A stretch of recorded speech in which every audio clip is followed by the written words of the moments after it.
Chapter 1 War World. Stop the chattering, or we will have to go back and sit by the fire, said my companion. He removed his large, thick cape and draped it over my shoulders. I had to hold it up to keep it from dragging on the street, but it felt good, and my last few shivers quietly subsided. The sun had set, and the lamps glowed above the streets with sharp yellow spears, one every 20 feet on both sides along our way. Illuminated by the soft light, the cobblestone paths made for a dreamy stroll. As we rounded each new corner, we were greeted by another twisting row of lamps, houses, and small storefronts.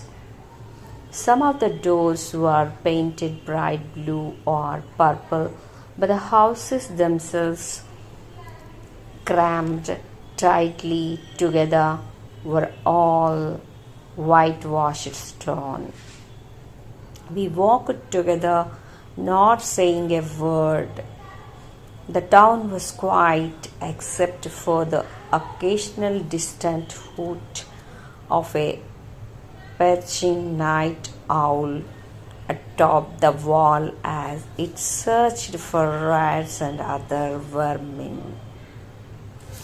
Down at the end of a darkened footpath, we arrived at a locked iron gate. He produced a golden key from his pocket and drew it to a small oval container hanging from a chain around his neck, a locket I had seen many times. I watched as he opened the container and removed another key. He was our leader, the man who had ventured farther than the rest of us into the mysteries of the outside world. It made sense that he would be the keeper of a hidden key. He was the keeper of so much of our history and so many of our deepest secrets. I watched as he inserted the key into a lock on the gate and swung it open on its rusty hinges. He disappeared into the darkness, calling me to follow quietly. I groped for his hand, which he took in his, and we walked farther, his cape now dragging behind me. He stopped, took my hand out of his, opened it full, and pulled it forward until I felt the smooth surface of the rocks still warm from the day's cooking. Reaching as high as I could, I felt a seam and then more rock. "It's the wall," he said. "I thought you might enjoy touching it." Except for his breathing, I heard nothing. After a while, he continued, "I spent my youth building this wall to keep dangerous things away. I sometimes wonder now if I have kept them inside." "Why would you say that?" I could make out his features as my eyes adjusted to the darkness. He was deep in thought, staring at the wall as he moved his delicate fingers across the seam. Lines ran all along his withered face, and the hair from his head and beard tangled together into a fluffy white mass. "I tell you what," Alexa, why don't we sit a spell and I'll tell you a tale. We need to stay low or old Kocher will get his dogs to come looking for a nibble. He had a reputation for conjuring up frightening tales about giant spiders crawling over the wall to eat children. So naturally, I was concerned. What sort of story are you going to tell? I asked. Actually, it's more of a fable. I heard it a long time ago during my travel. Before all this, he swept his hand in front of him, a far off look in his eye. Most people don't know how much I traveled when I was young. I walked for miles and miles in every direction for months on end, all alone. But Rennie and then Nichols came along, and I grew more and more protective. I had terrible fears of being away from them, so I stayed closer to home. Before long, I was building these walls to protect my family and everyone else. Both of us were sitting now, and he looked me in the eyes as he continued. You remember one thing, Alexa?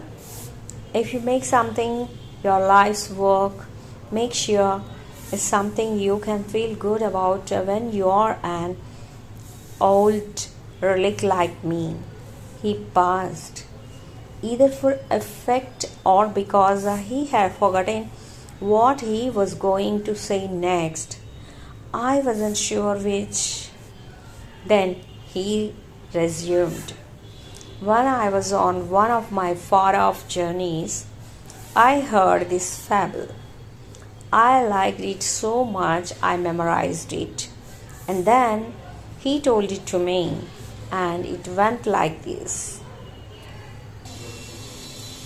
It was 6 men of Hindustan, to learning much inclined, who went to see the elephant, though all of them were blind, that each by observation might satisfy his mind. The first approached the elephant, and happening to fall against his broad and sturdy side, at once began to bawl, God bless me, but the elephant is very like a wall.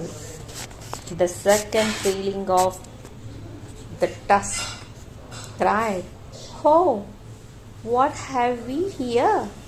So very round and smooth and sharp. To me, this might clear this wonder of an elephant is very like a spear. The third approached the animal and happened to take the squirming trunk within his hands, thus boldly up and spake. I see, said he, the elephant is very like a snake. The fourth reached out an eager hand and felt about the knee. What most of this wondrous beast is like is might plain, said he. This clear enough. The elephant is very like a tree. The fifth, who chanced to touch the ear, said, Even the blindest man can tell what this resembles most. Deny the fact who can.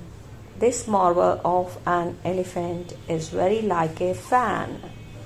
The sixth, no sooner had begun about the beast to grope Then, seizing on the swinging tail that fell within his scope, "I see," said he, "the elephant is very like a rope." And so these men of Indostan disputed loud and long, each in his own opinion, exceeding stiff and strong, though each was partly in the right and all were in the wrong. "Not bad for an absent minded old man," he said. "Stop being so gloomy. I think you have got a fine memory. A lot of secrets are held inside these walls. A lot more are roaming around outside," he said ominously. "I think the two are about to meet." He resembled something else about them being right all along, but he was quieter now, muttering to himself. We continued to sit and listened to the soft evening wind blow in. Something about his words, something about the night, crept under my skin and made me shiver even harder than before. Something felt very wrong, something much bigger than me. "I'm getting cold. Can we go now?" I asked. He gave me no reply, and as I glanced up at him on that clear, cold night, it was obvious at once that Warwold was dead.